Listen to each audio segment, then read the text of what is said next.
report niya ma'am is dito na to na-identify nga na siya ay contusion, marag bunog diri likod sa sa yang ulo, then ay bite mark sa likod.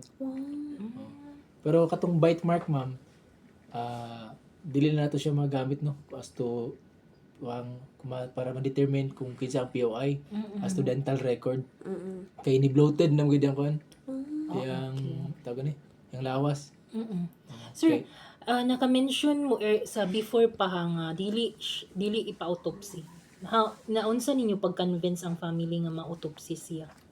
Kay atong ang assistant chief investigator sa atong province no, si Police Captain Richie Rais, siya nag-motivate no kanang as much as possible ma-autopsy tong patay lawas para ma-identify ginato unsa yung mga aside sa samad dinunggaban sa pailain mga pakita. So as to after sa examination mo totong nga sa findings nga nasa ay contusion din sa likod, para gibunalan siguro to din ay bite mark sa likod po. Pero sa autopsy report walay labot ani ang pag-test kung na-rape ba gyud siya or wala? Ay, na-identify po dito ma'am nga wala gid siya nalabtan. Wala siya na, okay. Then, sir, naamoy 3 ka POI. So, naabay mga, under aning tulo ka 3 POI, naabay close to kuan na gyud kaayo sa Yes, ma'am. suspect. Kanang tulo na to ka person of interest na ay pinaka-close ana, pero kanang tulo ma'am is subject for kuan na sila karong simanaha. Nag-request na tag-schedule for polygraph. Tapos kining tulo pud ma'am nagulat na ta nag-result kay kuan man to nag-fingerprint. Nagulat na tag-resulta sa knife nga na-recover sa crime scene. O wala pa mong good na kuha ang resulta sa RFU para ma-match na to kung asa sa ilang tulo. Kung okay. Kinsa tag iato. As well as katong short nga atong na-recover no nga nay blood stain. So wala tayong para atong result ato sa RFU ma'am. So katong tulo ka POI appeal pud to i-cross match sa katong mga dugo-dugo nga nakita. Yes ma'am. Pati itong mga fingerprint nila kato nila ma'am. Oo.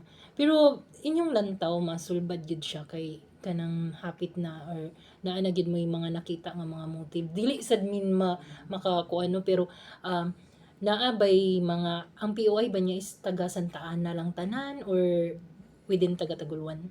Most probably ma'am taga didto na sila. Kato silang sila palibot. tanan Yes niya. ma'am. Dayon ang ato lang ani ma'am is kanang establish kita og mga ebidensya para pag-file na tong kaso ma'am bugat bitaw.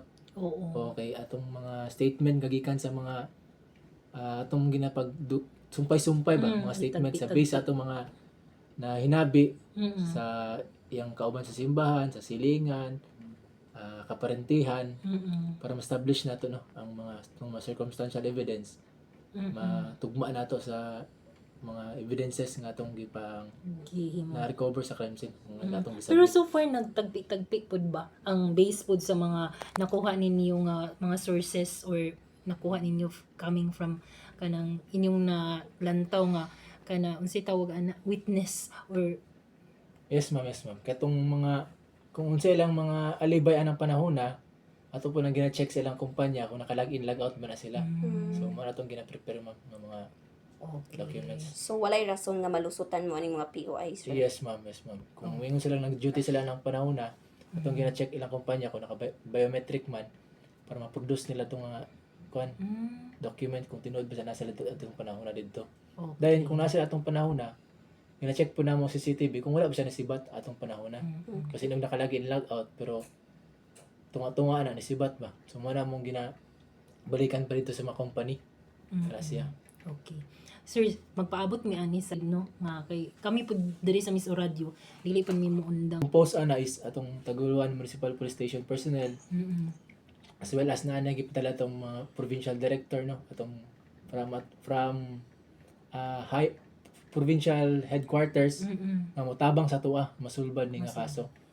So unsay tawag sa task force? Para solely for Lady Grace naman para makakabot na tong hustisya. Yes. Kana ra gyud ma'am. Okay. Tinabanga na gyud na ma'am. So unsa may inyong ikahatag nga assurance para sa atong mga katawhan diri sa Taguluan, sir? Na kani dili ni kanang masulbad jud siya. Yes ma'am. Actually kining kaso niya ma'am wala gini namatay from day 1 hangtod karon. nagi-update